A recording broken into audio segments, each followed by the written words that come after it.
അമ്മ പറഞ്ഞതല്ല, ഞാനിങ്ങനെ യൂട്യൂബിൽ നോക്കിയിട്ടാണ് ചെയ്തത്. പക്ഷെ നമുക്ക് ചില സാധനങ്ങൾ നമ്മൾ ഉണ്ടാക്കുമ്പോൾ വീട്ടുകാർ പറയുമല്ലോ, അതായത് അത് കൃത്യസമയത്ത് തന്നെ തിള വരുമ്പോൾ തന്നെ ഓഫ് ചെയ്യണം, അല്ലെങ്കിൽ ചിലപ്പോൾ പറയും ആ ചൂടിൽ നിൽക്കുമ്പോൾ തന്നെ എന്തെങ്കിലും ആഡ് ചെയ്യണം, അല്ലെങ്കിൽ ചൂട് ആറിയിട്ട് ആഡ് ചെയ്യണം. അങ്ങനെ ചില പൊടിക്കൈകളുണ്ട്. അതെവിടെയോ ഒന്ന് മിസ്സായി. അത് എന്താണ് ഞാൻ ഇതുവരെ കണ്ടുപിടിച്ചിട്ടില്ല. പായസം പിരിഞ്ഞു പോയി.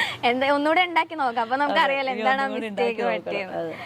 ഓക്കെ, അപ്പൊ അടുത്ത ക്വസ്റ്റ്യൻ, നമുക്കിനി ഒരുപാട് അസുഖങ്ങളൊക്കെ വരുമല്ലോ. അപ്പൊ ചേച്ചിക്ക് ഇഷ്ടമല്ലാത്തൊരു അസുഖം ഉണ്ടോ? ഇത് വന്നു കഴിഞ്ഞാൽ മെനക്കേടാണ്. എനിക്ക് ജലദോഷം വരുന്നത് ഇഷ്ടമല്ല. ജലദോഷം വന്നു കഴിഞ്ഞാൽ ഒരുമാതിരി അതായത് ജലദോഷം എന്ന് പറയുമ്പോ തന്നെ കുഞ്ഞ് അസുഖമാണ്. ശരിക്കും പറഞ്ഞാൽ വലിയ പേടിക്കേണ്ടാത്ത ഒരു പാവ അസുഖമാണ്. പക്ഷെ അത് വന്നു കഴിഞ്ഞാൽ തന്നെ എവിടെയെങ്കിലും പോവാനാണെങ്കിലും എപ്പോഴും ഇങ്ങനെ അതൊരു വലിയ ഡിസ്റ്റർബൻസ് ആണ്. അതിൽ നല്ലത് പനി പിടിച്ച് എവിടെയെങ്കിലും കിടന്നു കഴിഞ്ഞാൽ കുഴപ്പമില്ല. ഇത് ജലദോഷം വരുമ്പോ വെച്ചാൽ നമ്മൾക്കാർക്കും ആരും റെസ്റ്റ് തരില്ല. ജലദോഷമല്ലേ, കുഴപ്പമില്ല, ഒരു ജോലി ചെയ്യേണ്ടി വരും, പോകുന്ന സ്ഥലത്തൊക്കെ പോകണം. പക്ഷെ പോകുമ്പോ ഇതാണ്, ഒന്നില്ലെങ്കിൽ ഇങ്ങനെ തുടച്ചോണ്ടിരിക്കുന്ന, അല്ലെങ്കിൽ വലിച്ചോണ്ടിരിക്കും. അതിലും നല്ലത് പനിയോ വല്ല സീരിയസ് അസുഖം വന്നു കഴിഞ്ഞാൽ മിണ്ടാതെ കിടക്കാം. ഓക്കെ, അടുത്ത ക്വസ്റ്റ്യൻ. നമ്മൾ ഈ കരോക്കെ ഒക്കെ ഇട്ടിട്ട് നമ്മൾ തന്നെ പാട്ടൊക്കെ പാടാറുണ്ടല്ലോ. ചേച്ചി അങ്ങനെ എന്തെങ്കിലുമൊക്കെ പാടാറുണ്ടോ? കരോക്കെ ഒക്കെ ഇട്ടിട്ട് തന്നെ ചുമ്മാ പാടിയൊക്കെ നോക്കാറുണ്ടോ? എന്തല്ലേ പാടാൻ നോക്കാറുണ്ട്. അതായത് എന്താ ഈ ചിത്ര ചേച്ചിയും അവരൊക്കെ പാടുന്ന പാട്ട് അതിന്റെ കൂടെയൊക്കെ പാടി നോക്കാറുണ്ട്. എങ്ങനെ സ്വയം എന്റെ പാട്ട് കൊള്ളാം അങ്ങനെയാണ്? അത് ആ സമയത്ത് നമുക്ക് തോന്നും നമ്മൾ നന്നായി പാടുന്നുണ്ടെന്ന്. അതെല്ലാവർക്കും തോന്നുന്ന കാര്യമാണ്. അവരുടെ കൂടെ പാടുന്നത് അത് ഓഫ് ചെയ്ത് കഴിയുമ്പോൾ നമുക്ക് മനസ്സിലാവും നമ്മൾ കുറെ പഠിക്കേണ്ടത്. റെക്കോർഡ് ചെയ്ത് നോക്കിയിട്ടുണ്ടോ? ഇല്ല, അങ്ങനെയൊന്നും ചെയ്തിട്ട് അത്ര റിസ്ക് ഞാൻ എടുക്കാറില്ല, ചുമ്മാ പാടും. ഓക്കെ, എന്തിനാണ് ചേച്ചി പൈസ കൂടുതൽ ചെലവാക്കാറ്? നമ്മള് പെൺകുട്ടികളാകുമ്പോ നമുക്ക് കുറെ സാധനങ്ങളൊക്കെ ഉണ്ടാവുമല്ലോ വാങ്ങാൻ. അതെ, പക്ഷെ ഞാൻ കൂടുതൽ പൈസ ചെലവാക്കുന്നത്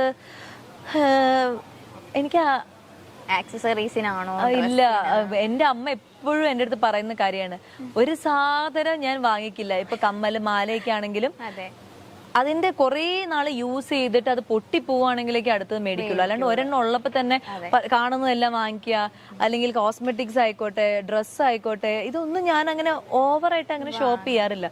പക്ഷെ പൈസ കൂടുതൽ ചെലവാവുന്നുണ്ട്. അതെങ്ങനെയാന്ന് എനിക്കറിയില്ല. എനിക്ക് തോന്നുന്നു ഞാൻ കൂടുതലും ഇപ്പം എന്റെ കൂടെ യാത്രകളൊക്കെ പോകുമ്പോ, ഫാമിലിയൊക്കെ ആയിട്ട് പോകുമ്പോ അവർക്കൊക്കെ എന്തെങ്കിലുമൊക്കെ വാങ്ങിച്ചു കൊടുക്കുക. കൂടുതൽ ഫുഡ് എവിടെയെങ്കിലൊക്കെ റെസ്റ്റോറൻറ്റ്സ് ഒക്കെ പുതിയത് ഓപ്പൺ ആയി എന്ന് പറഞ്ഞാൽ ഞാനും എന്റെ കസിൻസ് ഒരു 6-5 ചേച്ചിയുടെ യൂട്യൂബ് ചാനൽ കാണുമ്പോഴേ അറിയാം അപ്പൊ ഒരു 8-9 ഗ്യാങ് ഉണ്ട് പിള്ളേര്. അവരെയും കൂട്ടിയിട്ട് ഞങ്ങള് ഇതുപോലെ ട്രാവൽ ചെയ്യുക, ഫുഡ് കഴിക്കാൻ പോവുക. അപ്പോഴൊക്കെ ആയിരിക്കും ചെലവ്. ഒരുപാട് കസിൻസ് ഒക്കെ ഉണ്ട്. എനിക്കൊരു 8 പേരുണ്ട് എപ്പോഴും സ്ഥിരമായിട്ട് കൂടെ എല്ലാത്തിനും വരുന്ന ഒരു 8 പേര്. അത് കൂടാണ്ട് വേറെ കുറെ കസിൻസ് ഉണ്ട്. അങ്ങനെയാണെന്ന് തോന്നുന്നു. അല്ലാണ്ട് ഞാൻ കൂടുതലും എന്റേതായിട്ടുള്ള ഇപ്പൊ ഡ്രസ്സ്, ലിപ്സ്റ്റിക്, കോസ്മെറ്റിക്സ് അല്ലെങ്കിൽ ആക്സസറീസ് ഒന്നും വാങ്ങിക്കാനായിട്ട് ഇതുവരെ അങ്ങനെ വലിയ പൈസ ഞാൻ ചെലവാക്കില്ല. ഈവൻ ബ്രാൻഡഡ് സാധനം തന്നെ ഞാൻ വാങ്ങിക്കുന്നത് വളരെ അപൂർവങ്ങളിൽ അപൂർവമാണ്.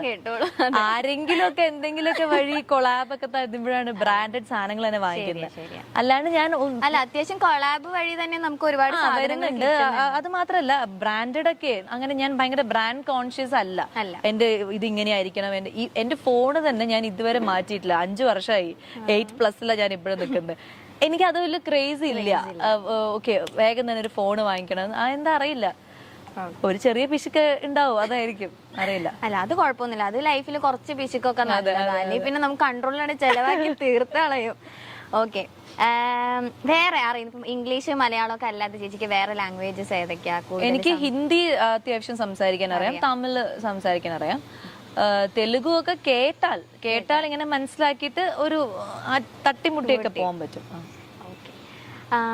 പിന്നെന്താ കേൾക്കാൻ ഇഷ്ടമല്ലാത്തൊരു വേർഡോ? എപ്പോഴും അമ്മയൊക്കെ ആണെങ്കിലും അല്ലെ ആരെങ്കിലും ഒക്കെ എന്തെങ്കിലും എപ്പോഴും പറയുമ്പോ എപ്പോഴും ഇത് കേൾക്കണമല്ലോ. അമ്മ എപ്പോഴും എന്നോട് പറയുന്നത് എന്താന്ന് പറഞ്ഞു കഴിഞ്ഞാൽ, അമ്മ കുറെ പറയും ഞാൻ അത് ചെയ്തില്ല, ഞാൻ ഇത് ചെയ്തില്ല, മടിയാണ്. പക്ഷെ എനിക്ക് വലിയ മടിയുള്ളതായിട്ട് എനിക്ക് തോന്നിയില്ല. പക്ഷെ അമ്മ പറയും എനിക്ക് ഭയങ്കര മടിയാണ്. എല്ലാ അമ്മമാരും അങ്ങനെ പറയും. ശ്രദ്ധയില്ല, അമ്മ പറയും ശ്രദ്ധയില്ല, അതാണ് ഇതാണ് എന്നൊക്കെ പറയും. അല്ലാണ്ട് എനിക്ക് കേൾക്കാൻ ഇഷ്ടമല്ലാത്ത വേർഡ് എന്ന് ചോദിച്ചു കഴിഞ്ഞാൽ, എനിക്ക് മറ്റുള്ളൊരു, അതായത് ഇപ്പൊ ഞാൻ ഒരു കാര്യം പറയാന്ന് വെച്ചു, ഇപ്പൊ എന്താ പേര്? പാർവതി. പാർവതി, നമുക്ക് ഒന്ന് അത് ചെയ്യണം എന്ന് പറയുമ്പോ പാർവതി പറയാണ് നാളെ ചെയ്യാം, ഇന്ന് വയ്യ. അതെനിക്ക് ഇഷ്ടമല്ല. ഒരു കാര്യം നമ്മൾ ഡിസൈഡ് ചെയ്ത് നമ്മൾ അപ്പൊ തന്നെ ചെയ്യണം. അത് എന്ത് കുഞ്ഞു കാര്യമാണെങ്കിലും അത്. അല്ലാണ്ട് ചില ആൾക്കാര് ഒരു റീസണും ഇല്ലാണ്ട് നാളെ ചെയ്യാന്നേ പിന്നെ എന്ന് പറയും. അത് അത് മറ്റുള്ളവർ പറയുന്നത് കേൾക്കാൻ എനിക്ക് ഇഷ്ടമല്ല. ഞാൻ പറയാറുണ്ടോ എന്ന് ചോദിച്ചു കഴിഞ്ഞാൽ അറിയില്ല, ഉണ്ടാവായിരിക്കാം. പക്ഷെ എന്തെങ്കിലും അത്യാവശ്യ കാര്യങ്ങൾ, അതായത് നമ്മുടെ വർക്ക് റിലേറ്റഡ് ആയിട്ടുള്ള കാര്യങ്ങളോ അങ്ങനെയൊക്കെ വരുമ്പോൾ ഞാൻ പറയാറില്ല എന്നാണ് എനിക്ക് തോന്നുന്നത്. അല്ലാണ്ട് ഇപ്പൊ എവിടെയെങ്കിലും പോവാം, വാ നമുക്ക് ഇന്ന് അവിടെ പോവാം, ബിരിയാണി കഴിക്കാൻ പോകുന്ന ചിലപ്പോൾ ഞാൻ പറയായിരിക്കും നാളെ പോവാം അങ്ങനെ. എന്നാൽ നമുക്കിനി അടുത്ത ഒരു സെഗ്മെന്റിലേക്ക് പോവാം. ചെറിയൊരു ടാസ്ക്, ഒരു കുഞ്ഞു ടാസ്ക്. ചേച്ചിയുടെ ഏതെങ്കിലും ഒരു സെലിബ്രിറ്റി ഫ്രണ്ട്, ഒരുപാട് ഫ്രണ്ട്സ് ഉണ്ടാവുമല്ലോ, അപ്പൊ ആരെങ്കിലും വിളിച്ചിട്ട് August 25 നമ്മുടെ കുടുക്ക് 2025 റിലീസാണ്, പോയി കാണണം ഒന്ന് പറയണം. അവരെ വിളിച്ചിട്ട് ഞാൻ ഇത് മാത്രം പറയണം. ആരാ? എല്ലാരും ഓരോ, ഞാൻ അനുശ്രീ ഒന്ന് ട്രൈ ചെയ്ത് നോക്കാം. അവൾ എവിടെയോ യാത്രയിലാണ്, എനിക്കറിയില്ല ഫോൺ എടുക്കുമെന്ന്. സ്പീക്കറിൽ ഇടണോ? വേണ്ടല്ലോ, സ്പീക്കർ ഇടണം, ഞങ്ങൾക്ക് കേക്കണ്ടേ. അനു നീ എവിടെയാ? അവിടെ സ്റ്റോറി ഇടണ അത് പിന്നെ ഇടാം. തൽക്കാലം ഞാൻ ഒരു കാര്യം ഓർമ്മിപ്പിക്കാൻ വിളിച്ചതാ. ഈ August 25 മറ്റേ കുടുക്ക് 25 സിനിമ 2025 സിനിമ റിലീസാണ്. അപ്പൊ നീ ആ സമയത്ത് ഇപ്പൊ നാട്ടിലില്ലല്ലോ നീ? വന്നോ? ആണോ? എന്നാ നീ ആ സിനിമ 25 അപ്പൊ അത് ഇറങ്ങുമ്പോ എപ്പോഴെങ്കിലും സമയം കിട്ടുമ്പോ കാണണം കേട്ടോ.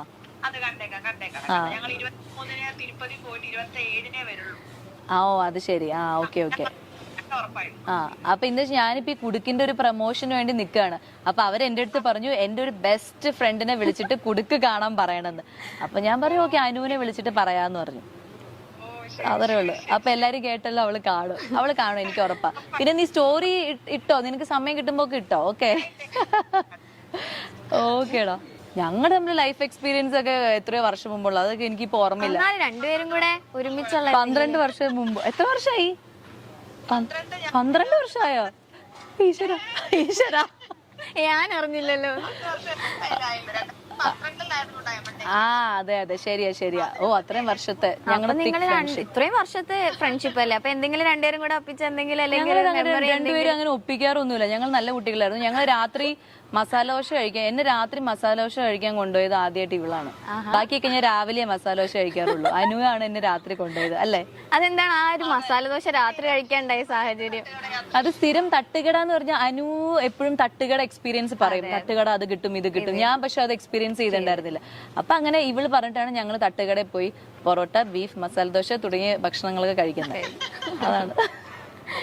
ഓക്കേടാ, ശരി. ബൈ. താങ്ക് യു ചേച്ചി. അതെ, അപ്പൊ അതാണ് ഇപ്പൊ പറഞ്ഞപ്പോഴാണ് അനുവാണ് എനിക്ക് തോന്നുന്നു എന്റെ ഇൻഡസ്ട്രിയിലെ ഏറ്റവും ഒരു ക്ലോസ് ഫ്രണ്ട് എന്നുള്ള രീതിയിൽ അനുവാണ്. ഞങ്ങളുടെ ആ ഒരു റിയാലിറ്റി ഷോ മുതലുള്ള ഒരു പരിചയമാണ്. ഓക്കെ ചേച്ചി, അപ്പോ thank you so much. Task എല്ലാം ചേച്ചി വളരെ ഗംഭീരമായി കംപ്ലീറ്റ് ചെയ്തിരിക്കുന്നു. ഓക്കെ, അപ്പൊ എന്തായാലും all the best. Kudukku 2025 movie 1 hit ആവട്ടെ. പോലെ തന്നെ നമ്മളെല്ലാരും ഭയങ്കര കണ്ടിട്ട് അഭിപ്രായങ്ങൾ തീർച്ചയായിട്ടും പറയും. ഓക്കെ ചേച്ചി, all the best. Thank you. കഴിഞ്ഞ വർഷമായിരുന്നു നടിയും അവതാരകയുമായ സ്വാസിക വിജയ് വിവാഹിതയായത്. ടെലിവിഷൻ താരവും മോഡലുമായ പ്രേം ജേക്കബാണ് നടിയുടെ ഭർത്താവ്. സുരേഷ് ഗോപി, ഇടവേള ബാബു, രചന നാരായണൻകുട്ടി, മഞ്ജു പിള്ള, സരയു തുടങ്ങി നിരവധി പേർ വിവാഹത്തിൽ പങ്കെടുക്കാൻ എത്തിയിരുന്നു. ഏറെ നാളത്തെ പ്രണയത്തിന് ശേഷമാണ് ഇരുവരും വിവാഹിതരായത്. കഴിഞ്ഞ വർഷം ഇതേ ദിവസമായിരുന്നു വിവാഹം. 1ാം വിവാഹ വാർഷികത്തിൽ വീണ്ടും വിവാഹിതരായിരിക്കുകയാണ് താരദമ്പതികൾ ഇപ്പോൾ. ഇതിന്റെ വീഡിയോ പ്രേം സോഷ്യൽ മീഡിയയിൽ പങ്കുവച്ചിട്ടുണ്ട്. തമിഴ് ആചാരപ്രകാരമാണ് ചടങ്ങ് നടന്നത്. 1 വർഷം വളരെ പെട്ടെന്ന് കടന്നുപോയി. തമിഴ് ആചാരത്തിൽ വീണ്ടും വിവാഹിതരാകാൻ ഞങ്ങൾ തീരുമാനിച്ചു. ഇത് മനോഹരമാക്കി തീർത്ത എല്ലാവർക്കും നന്ദി. ഷൂട്ടാണെങ്കിലും ഞങ്ങൾ രണ്ടുപേർക്കും ഇതൊരു യഥാർത്ഥ കല്യാണമായി തോന്നി. എല്ലാവരോടും സ്നേഹം എന്ന അടിക്കുറിപ്പോടെയാണ് പ്രേം വീഡിയോ പങ്കുവച്ചത്. വീഡിയോയ്ക്ക് താഴെ നിരവധി പേരാണ് താരദമ്പതികൾക്ക് ആശംസകൾ അറിയിച്ചുകൊണ്ട് എത്തിയിട്ടുള്ളത്. വൈഗ എന്ന ചിത്രത്തിലൂടെയാണ് സ്വാസികയുടെ സിനിമ അരങ്ങേറ്റം. റാട്ട്, കുമാരി, ഉടയോൾ, 10ാം വളവ്, ഇട്ടിമാണി, മെയ്ഡ് ഇൻ ചൈന, കാറ്റുമഴയും, സ്വർണ്ണക്കടുവ, കുട്ടനാടൻ മാർപ്പാപ്പ, അറ്റ് വൺസ്, ഒറീസ, സ്വർണ്ണ മത്സ്യങ്ങൾ, അയാളും ഞാനും തമ്മിൽ, ബാങ്കിംഗ് അവേഴ്സ്, മോൺസ്റ്റർ, ചതുരം, വാസന്തി തുടങ്ങിയവയാണ് സ്വാസികയുടെ പ്രധാന ചിത്രങ്ങൾ. വിവേകാനന്ദൻ വൈറലാണ് സ്വാസികയുടെ ഒടുവിൽ റിലീസിനെത്തിയ ചിത്രം. കൂടാതെ സീരിയലുകളിലും അഭിനയിച്ചിട്ടുണ്ട്.